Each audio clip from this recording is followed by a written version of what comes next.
السلام عليكم ورحمة الله وبركاته. ازيكم يا حبايب قلب وزة؟ عاملين ايه؟ عشان نعمل الطحينة الجميلة دي بمقادير سهلة وبسيطة، تابعوا معايا الفيديو والخطوات. هنجيب كوباية سمسم محمص وكوباية سمسم ابيض وكوبايتين زيت وكوبايتين دقيق. شفتوا كوبايات الزيت جميلة ازاي ومرسوم عليها بوجي وطمطم؟ كل سنة وانتم طيبين بمناسبة شهر رمضان الكريم. دلوقتي بقى هنولع البوتاجاز ونحط عليه الطاسة عشان نحط السمسم على النار نحمصه. نحط الطاسة على النار وننزل فيها السمسم على طول. هدي النار عشان ما يتحرقش مننا، عشان السمسم بيتحرق بسهولة. دي كوباية السمسم الابيض، هنسخنها على النار، بتاخد من حوالي دقيقتين لثلاث دقايق. نقلب تقليب مستمر لغاية ما نحمصه ونطلع منه الرطوبة.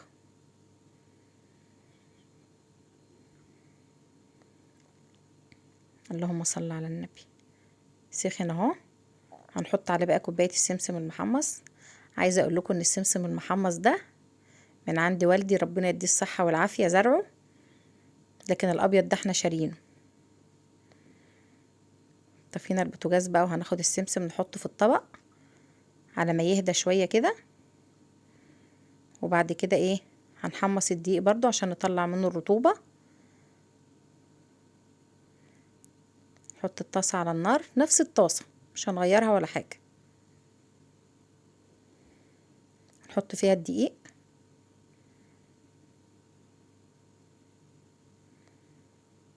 اهو بسم الله ما شاء الله.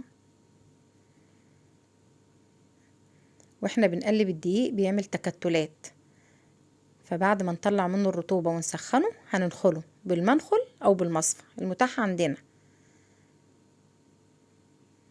عشان واحنا بنخلطه ما يتكلكعش في الطحينة كده ويبقى القوام مظبوط.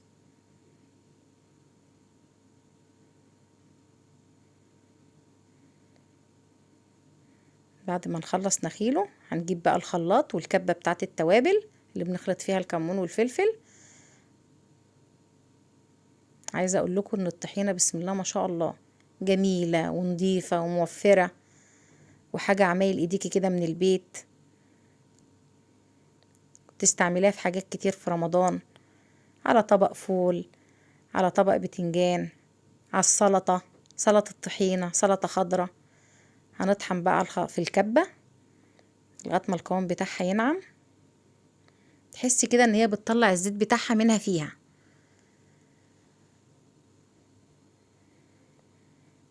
شايفين وهي بتلف كده؟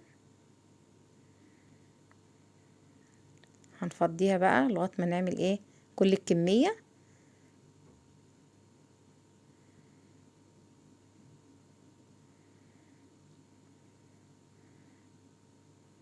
بس ناعمة جدا، بسم الله ما شاء الله.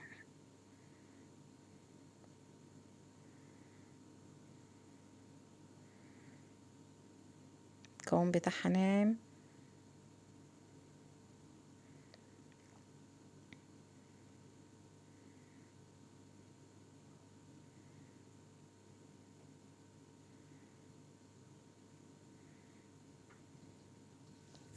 هنعبي الكبة مرة تانية.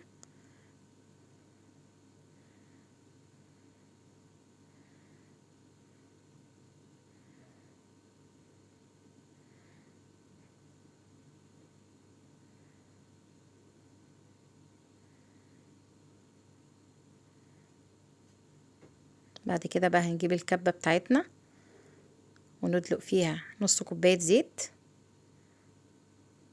الأول كده عشان نمشي السكاكين كده والدنيا.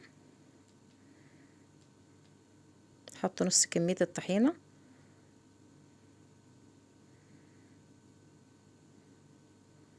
نحط الدقيق مش كله برضو،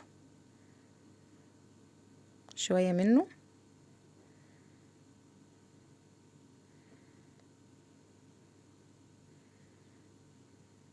هنشغل الكبة،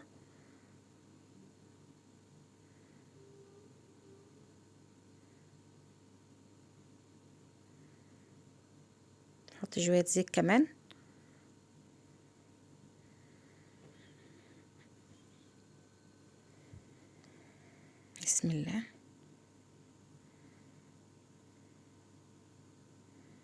شايفين القوام وهو بيلف؟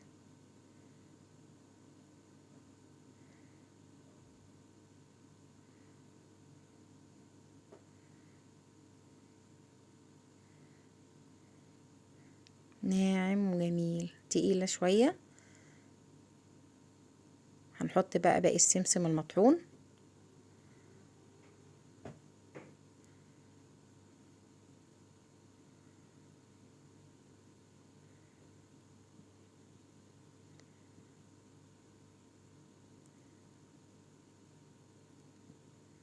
دقيق.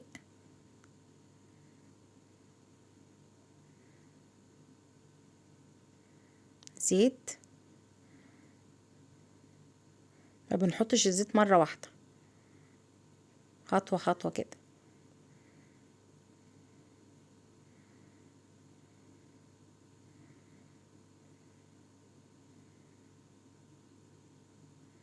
شفتوا الطحينة؟ شفتوا القوام بتاعها؟